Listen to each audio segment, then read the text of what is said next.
Você olha para os 5 ministérios, né, que está lá em Efésios 4:11, os 5 ministérios estão em igualdade de importância, de relevância, não existe um acima do outro.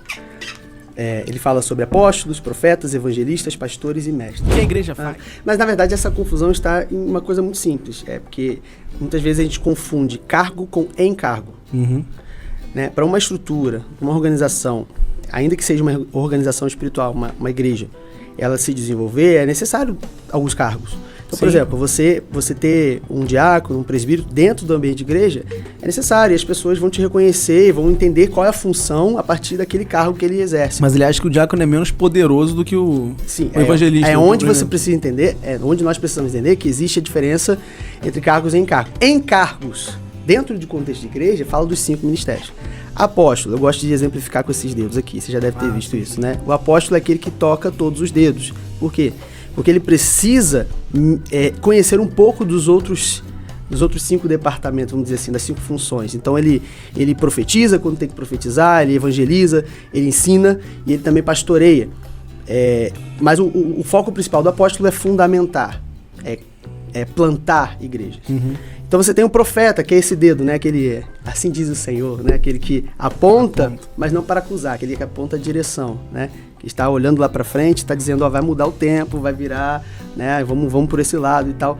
Então é necessário termos profetas hoje, e é bíblico.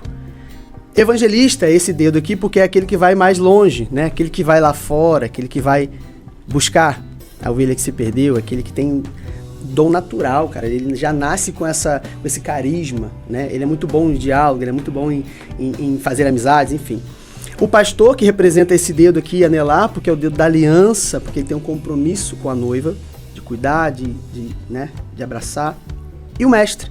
Eu falo que é o mindinho porque... Se faz menor. Se faz menor e é geralmente o mais desprezado também, né? Você vê que uma EBD no domingo de manhã dá 3 pessoas, né? Um culto de domingo à noite lota. Fato. Então, assim, esses 5 ministérios falam de encargos. Então, talvez, por exemplo, eu tenho consciência, isso é importante as pessoas se moverem e entenderem onde elas se enquadram dentro dos ministérios. Por quê?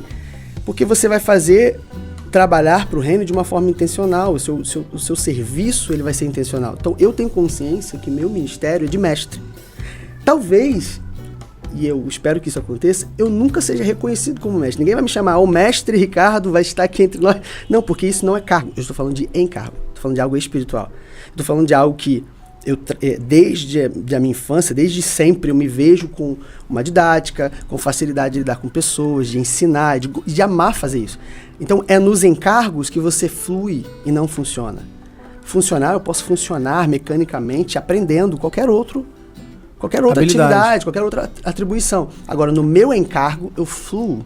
Eu trabalho de uma forma muito natural. E todos nós temos alguma área dessa que prevalece. Então, hoje eu estou pastor. Mas eu não sou pastor de encargo, eu sou pastor de cargo. Entende? Então, eu sei onde eu me enquadro para que o corpo cresça, se desenvolva a estatura de varão perfeito. Eu me enquadro no perfil do mestre. Agora, não tenho nenhuma pretensão de que as pessoas me reconheçam como tal. O fato de eu saber, de eu ter essa consciência, já me basta. Porque eu posso trabalhar intencionalmente em cima disso. Isso faz toda a diferença. Imagina isso dentro da igreja. As pessoas se movendo e fluindo com esse entendimento. Por isso que o apóstolo Paulo vai dizer em Romanos 12 que a transformação está diretamente ligada à renovação de mente. Então, a partir desse podcast, talvez você que está nos ouvindo nunca tinha se atentado para essa questão dos 5 ministérios. Então, abra Efésios 4:11, permita que o Espírito Santo ministre o seu coração e, de repente, a partir de hoje, você vai começar a fluir, se desenvolver dentro da sua vocação e você vai experimentar frutos de excelência, cara. Eu creio nisso. Perfeito.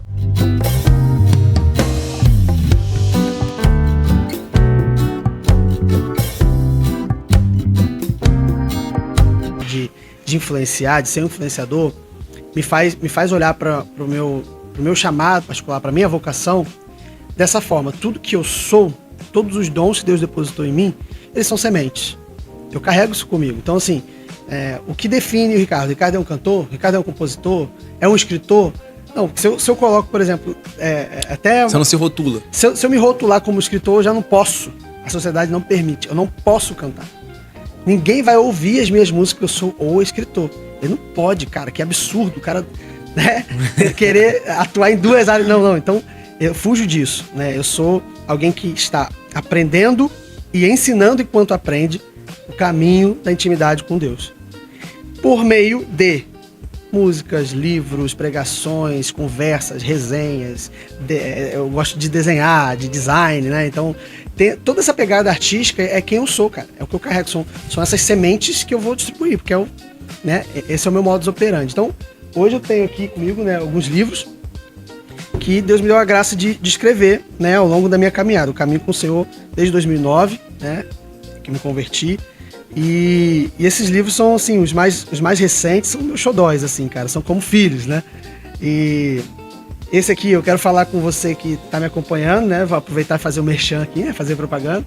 Esse aqui se chama Status Gospel. Ele fala sobre uma denúncia, né? Para todo um sistema religioso, caído, mal intencionado, que infelizmente em muitas igrejas a gente consegue ver, consegue discernir, especialmente através dos escândalos que você acompanha pela internet, através aí, né, de um perfil ou outro que você segue no Instagram. Isso é real, infelizmente acontece, as igrejas evangélicas não estão isentas desses escândalos, e esse livro ele fala um pouco sobre isso, mas não apenas como uma denúncia, não é um apontamento de dedo, mas é um apontamento bíblico de uma resolução, buscando seriamente uma saída, uma solução para esse problema, né? Inclusive o subtítulo é Desmascarando a Bolha e Despertando a Noiva de Cristo, a Igreja do Senhor.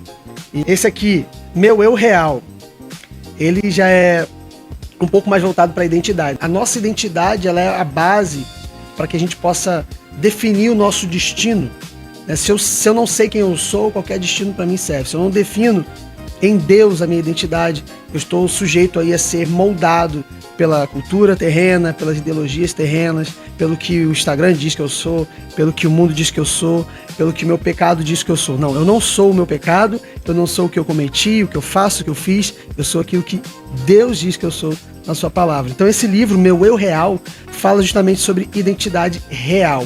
Eu gosto da brincadeira da palavra real, só no português a gente vê isso. O real aqui, ele serve como verdadeiro, mas também como descendente de realeza. Então, eu e você temos uma identidade real, porque existe uma identidade verdadeira e que é descendente do rei. Se chama Paralelos entre Dois Mundos em Visão Aberta. Tem aí um link na Amazon, se você pesquisar lá, Paralelos, na Amazon, na Americanas, em várias livrarias online, você vai achar. Foi publicado pela editora Viseu. Esses dois eu fiz de uma forma independente, né? Eu mesmo publiquei, mas esse aqui não, fechei, graças a Deus, o contrato com uma editora. E cara, uma ficção. É uma parábola, né? Vamos colocar assim. É uma parábola em formato de duologia, porque são 2 volumes. Esse é o primeiro volume, o volume 2 eu ainda não publiquei. Mas basicamente é uma história que se passa no futuro, onde o Luca, que é esse personagem principal, ele tem a missão aí de, juntamente com outros combatentes, né, que a gente chama de desencadeadores, eles têm a missão de resgatar vítimas que estão prestes a cometer embaraços. Embaraços é uma espécie de pecado, mas eu não uso esse termo pecado. E esses embaraços acabam por prejudicar a vida dessas pessoas de formas inúmeras. Então, esses combatentes, eles chegam no momento exato, porque quem provoca essas situações são seres de uma outra esfera.